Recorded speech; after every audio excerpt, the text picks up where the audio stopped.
Thank you very much.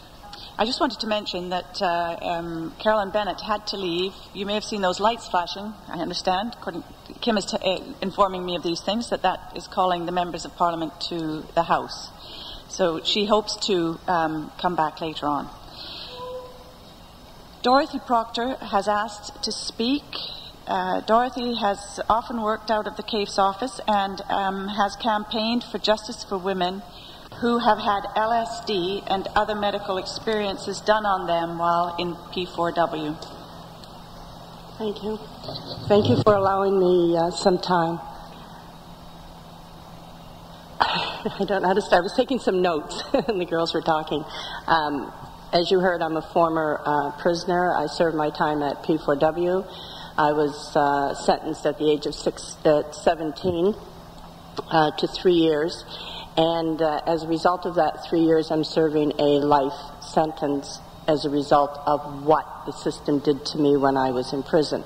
I was experimented on with LSD, sensory deprivation, antipsychotic drugs, starvation, hypnosis, the whole package that Canada in those days was dabbling with, trying to create a Canadian Manchurian candidate, so they were practicing on prisoners. It will take too much time to go into the rest. I came out of prison. I was extremely damaged. I was a chronic drug addict for over 20 years.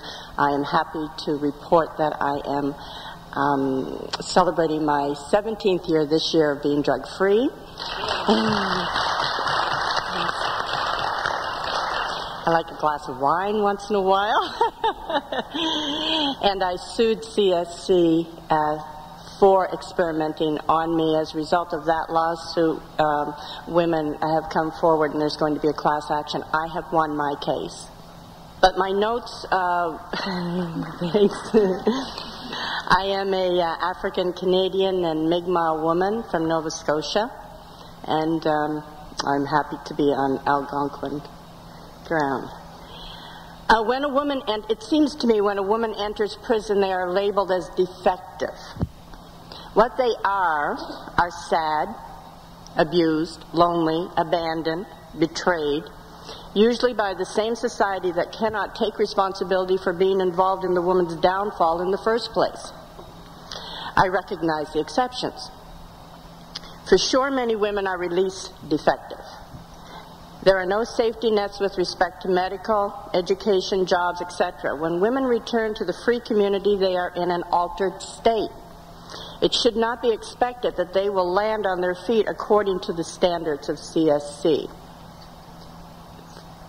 I think that's all the time I have. I just wanted to say that because it's very, very important that there seems to be an expectation of people in the community who have a preconceived idea of what a prisoner is, that when they are released they're going to be fixed and they're going to land on their feet. They're going to be released on a Monday, have a job on a Tuesday, and be living in lovely digs on a Wednesday.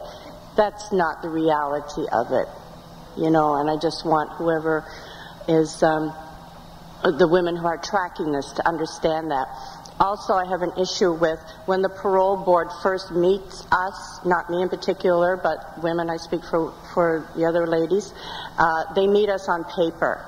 They meet us on a file. They don't know us. They don't know who we are. And the files usually are fabricated and authored by people who have an agenda in the first place. So I think it's important to understand. I'm sitting, my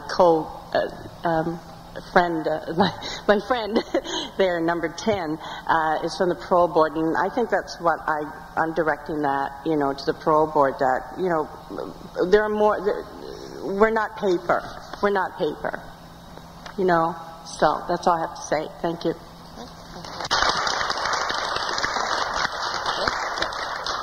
Thank you very much, Dorothy.